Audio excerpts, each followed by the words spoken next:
Okay, so Lamelo Ball didn't make this list, which I had a hard time. I kept moving players around because I wanted Lamelo Ball to be on the list. Apparently, if you go overseas, everyone has a Lamelo Ball jersey. Also, I think he sells the 14th or like 13th most jerseys in America. So say what you will about Lamelo Ball. Maybe you don't like him. Maybe you're not a fan. Maybe you don't like the way he plays. Maybe you don't think he plays winning basketball. Whatever it is, we're talking about who's the next face of the league, and kids connect with Lamelo Ball. I don't know if it's his earrings. I don't know if it's his mustache. I don't know if it was because he was on like that Facebook reality TV show. Do you remember that? I think it was Ball and the Family. I think that was what it was with Lonzo. Do you guys remember that? I remember that was a big thing. I don't know. Kids like him, though, so keep that in mind when you're looking at the face of the league and who is the next one. A young player that kids look at and say, I could be like that. Why Lamelo Ball? Kids look at and say, I could be like that. I think he's like 6'4". No one's that tall. He looks like a kid. I think it's because he looks like a kid. I don't know. But he's a good player. He's not on the list, though, because he can't stay healthy and he hasn't made the playoffs yet. Again, if you're a Lamelo Ball fan, like, all right, whatever, fight me. But I don't see sustained success in the league, personally. So I can't say that he's one of the top 10 candidates to be, the face of the NBA. I don't see it happening. But I do want to recognize that he is very popular. How's that? And I went with players that are 25 or younger. So Trey Young is number 10 on my list. Because he's had success in the league. He's been good. He's made the playoffs 3 times. He's made his way out of the play-in tournament, which I have to give him credit for. That's very difficult, and it's seemingly he can carry this Hawks team on offense. Say what you will about the guy. His defense has improved. But, yeah, he's good. And if you're making a list of guys who have the potential to be, the face of the league, Trey Young is still there. He should actually be higher on the list.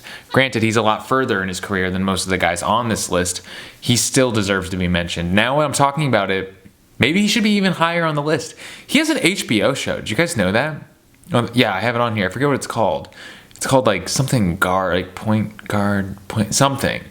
But he interviews, other basketball players and stuff. A lot of guys have their stuff on YouTube, like me, which isn't a good sign if you're on the same platform as me.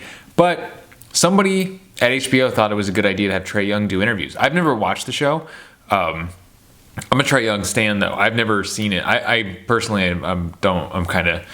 I believe I've seen too many player podcasts. I do enjoy Knuckleheads, though. Those guys are great. Those guys do an excellent job at interviewing past players, and I think those are very informative. So I got to give it up for them. But generally, I think, I don't know. I don't watch a lot of player podcasts other than Mind the Game with JJ Redick. And if you're going to pick one, pick Knuckleheads, then Mind the Game.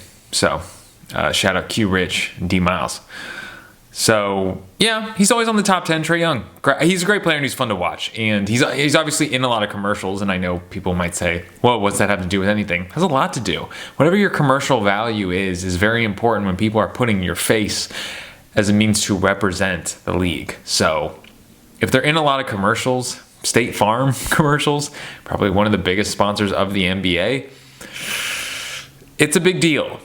So Trey Young, I'm regretting putting him on the list this low. And he's also proven his worth in the NBA. Like I said, he's a great player and he can sell stuff. If he does go, I'm going bald. I'll say that. Trey Young also going bald. He needs to seamlessly get his hair replaced. I think that's what you have to do. You have to, at this point, he still seemingly has a great hairline. It's kind of losing back in here. So he needs to go to Turkey in the off. Not Turkey, he's rich. Go to the best hair transplant person and get his hair did, because America's vain. Or maybe he could just go full Michael Jordan, full Kobe, shave it down. I don't know. I don't know what he would look like, but it's important. Your image is important. That's what we're talking about. I'm not criticizing people's game. I'm just talking marketability today. Tyrese Maxey. I think Tyrese is great after interviews. He's got his, like, I forget where he's from. He might be from, like, South Carolina, but he has, like, a Southern boy. He's country. He sounds country to me. And he's so happy. He's happy to play the game. He's always in good spirits and doesn't blame anyone. He's very, and I say this in the best way possible, and I wish I had more of it in myself, is like that childlike excitement. Obviously, he's a very intelligent guy. He's a real smart dude. I like listening to him on JJ Redick's podcast, who he's seemingly friends with him, which is good for you because I think JJ Redick is, I don't know, he's becoming one of the biggest names in the NBA when it comes to being in NBA media. Unless he goes and coaches a team, then that could change. But it is important for your career if you are on these player podcasts. They seem to be, people watch them. I don't, but people do. People watch them a lot. But yeah, and he's good. Made his first All-Star team. Is he going to be All-NBA? That's the question. 9th most sold jersey. That is not anything to shake a stick at. That's awesome. A lot of the guys on this list are not on that top 15. That's all they released was the top 15 most sold jerseys. And Tyrese Maxey is 9th. Embiid is not on the list. So Maxey is selling more jerseys than Embiid. Interesting. Huh? Very interesting. So he's a Philly guy. I think Philly fans like him. He definitely has like the attitude to play in Philly because he's so positive. I don't think he seems like the type of guy that could take criticism and then get angry about it or receive negative feedback and take it personally. He's also not tall. Again, dude, kids like players that aren't tall. I liked Allen Iverson because it gave you the idea that, oh, maybe I could be in the NBA because I'm not tall either. And maybe I could be a NBA MVP. You need childlike delusion to propel the NBA forward. I know a lot of people that are still Sixers fans because they were AI fans. Tyrese Haliburton made the list at 8. I put him a little bit. Here's why I put him a little bit above Tyrese Maxey. They're very similar in terms of their popularity growth, but okay. Tyrese Haliburton is the best player on the Pacers. Is it Pascal Siakam? Now that I'm thinking about it, no, I'm still going to say it's Tyrese Haliburton. I think he's still the leader of that team. So, again, friends with JJ Redick. He always wears swaggy clothes. I don't know if that helps you in your career. I don't know if that helps you get endorsement deals. I don't know if that puts you in the center of the talk and gives you more of an ability to sell products if you're wearing outrageous clothes. Gets people talking about you. I don't know. What does it mean to even be the face of the league? All I'm really saying is whose face are we going to see a lot more in the future during, just whatever. How are they going to advertise the league? Whose face are they going to use to advertise the league? And I'll be honest with you, I'm going to talk about people's smiles a lot because that's very important. A nice smile will go a long way for selling shoes and tickets. So Indy is a small market, though, although he is the leader of that team. Maxey is not. Indy is a very small market. I've been there. It's a small town. But, hey, doesn't always seem to matter. Westbrook was a huge name, and he was in Oklahoma City, which I believe is smaller than Indianapolis. So he had the most votes. Remember, he had the most votes for guards in the East over Damian Lillard in the All-Star game. Now, are a lot of those bots? Are those bots click farms clicking on Tyrese Haliburton to be the number 1 voted guard in the East? I don't know. I'm not sure. It's possible, but it's definitely something worth mentioning. So I've got the Pacers game on right now, and they're winning.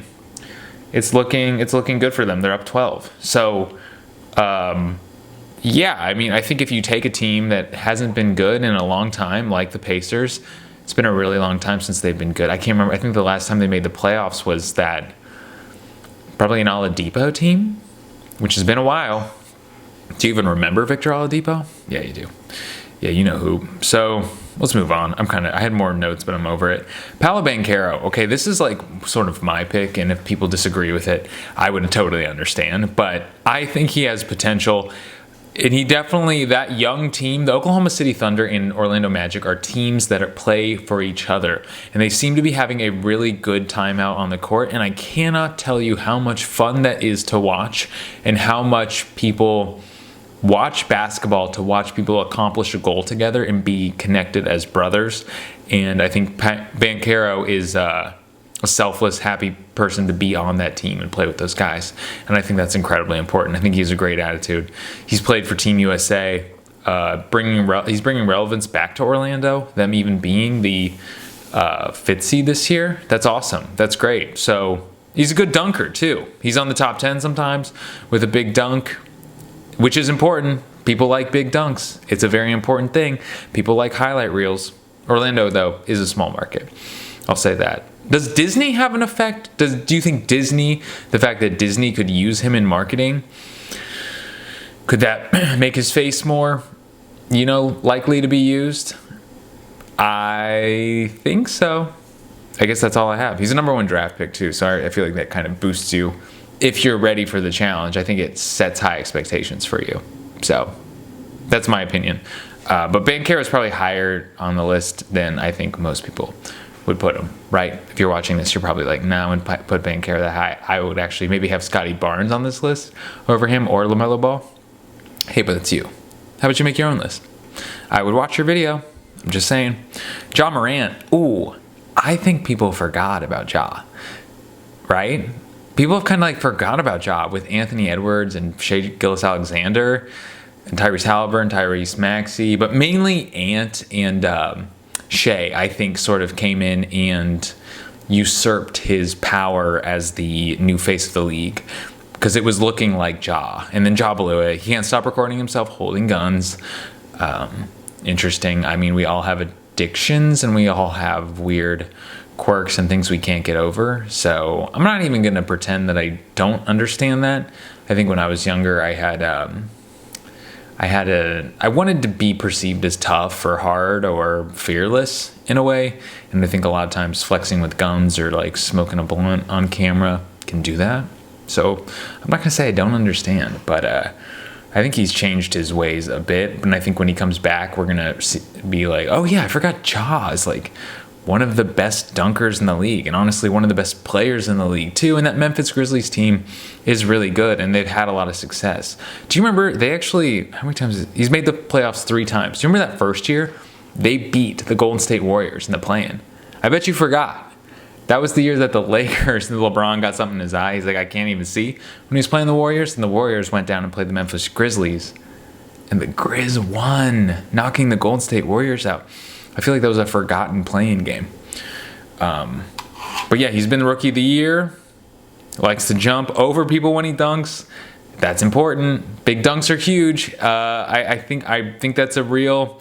I think I should do the dunk contest, honestly. I think that's an opportunity to increase your brand as a business, if that's something you're interested in doing. I know every player isn't necessarily, but as a business person, I could see if I was managing a guy, I would probably encourage him to be in the dunk contest. It's important and can get you a shoe deal. Ja also has a shoe deal with Nike, the real shoe company, right? That's the big one still. Jordan Brand Nike, I think. Zion, speaking of Jordan Brand, Zion has his own shoe with Jordan Brand. Had it from the jump right away, had a signature shoe. Yeah, this guy, I know, Zion, but he's injured all the time. He just got injured. He's going to be a bust. I don't think so, man. He had a great season. I think he might end up being All-NBA. He's definitely in the discussion. 2-time All-Star. He still has residual. The thing is, let's talk about it, man. NBA fans or casual fans are obsessed with ceilings and the height of heights. Generally, people don't really value consistency. It's kind of boring, when in reality, the greatest players of all time, all they really did was be consistently great. That was it. If you look at, Steve Francis or Tracy McGrady, those were great players, but not consistent. So does Zion Williamson have the potential to be great and not consistent? Yeah. So I think we're going to remember him, and I think people are still paying attention because there are such high expectations. Also, Chuck and Shaq are always giving him shit. They are constantly. They're always going to bring his name up anytime he puts on any weight whatsoever. They're gonna talk about it, and it's gonna be a news story. Again, if you're in the zeitgeist of the NBA, we're all here for entertainment. We're all here to be entertained. We like to watch the games, but we also like to watch Shaq and Chuck shit on Zion. So he's going to be relevant. How about that? He's going to be relevant for a long time. So Shai's my number 4. And I don't know why he's this low. He doesn't talk a lot, and I think that's for his own good. He doesn't do a whole lot of interviews or anything. He stays pretty heads down and focused. He seems like a Jokic type, where nobody knew who Jokic was until he started winning, till he won 2 MVPs and a championship. He's in every commercial. And that's what it took for brands to say, we want to associate with this guy. Because he's not going to sell your product for you. He's just not going to do that. He's not going to be out there. People aren't going to know his name. I have multiple friends, and I'm going to talk about this later, but I have multiple friends that don't know the difference between Nikola Jokic and Luka Doncic. They think they're the same player because their names are so similar. And that has something to do with it. They just don't know the player. So I think Shai is not going to be in your face. He's not going to do all sorts of commercials and stuff. I know he's in the AT&T commercial, but he's just not going to go on JJ Redick's podcast all the time. I don't know if he's been on the show before, but he's focused on the game. And if being focused on the game, if a residual effect is being put on, in fashion magazines and stuff, so be it. But I think his main goal is to win championships. And just like Jokic now he's in the limelight because he won championships, and brands are saying, well, we need the champion. I know he's not sexy. I know he's not like gonna sell loads of shoes. No one's gonna give him a signature shoe, which they probably should. But he's the biggest name in basketball, aside from, the Crusties. You know who I'm talking about. Anthony Edwards. Excellent smile. And he's been in a movie. Apparently, I didn't make it into the movie. I didn't even make it far enough into the movie to see Anthony Edwards, but I heard he was fantastic in it. I thought the movie was kind of corny. And I felt embarrassed watching it, that I was supposed to believe that this is how the 76ers organization operates and this is what a boardroom meeting is like. I just didn't think that was true, and I had a hard time sitting through it. Also about him learning, what was it? Who was the actor? Can't remember his name, but the actor that dies. And then Adam Sandler hears that he died on the radio. I was like, I don't think he would. That's not how that would happen. Somebody would inform within the organization. It just didn't seem like a good movie, but everyone seemed to like it. But I've heard Anthony Edwards is good. Great smile, great teeth. Team savior. Anthony, I forget when the last time Minnesota Timber, I think Cat beat one in a playoff series, I believe, one time. I think they've won one playoff series in the last 10 years. So he's redeeming a team, a team that hasn't had a whole lot of success. And it's the difference between him and Lamelo Ball. Both were put on pretty bad teams, and Anthony Edwards has now brought them to a point where they finished third in the West, excuse me. And he's had success, and LaMelo Ball hasn't. So I think that's very important to point out. Both had very difficult challenges to overcome. And granted, the Timberwolves were better than the Hornets when Anthony Edwards joined. But still, Anthony Edwards is up on this list, and I think we're going to see a lot of him in the future. He's also pretty funny, too. He has a great personality. He's very charismatic.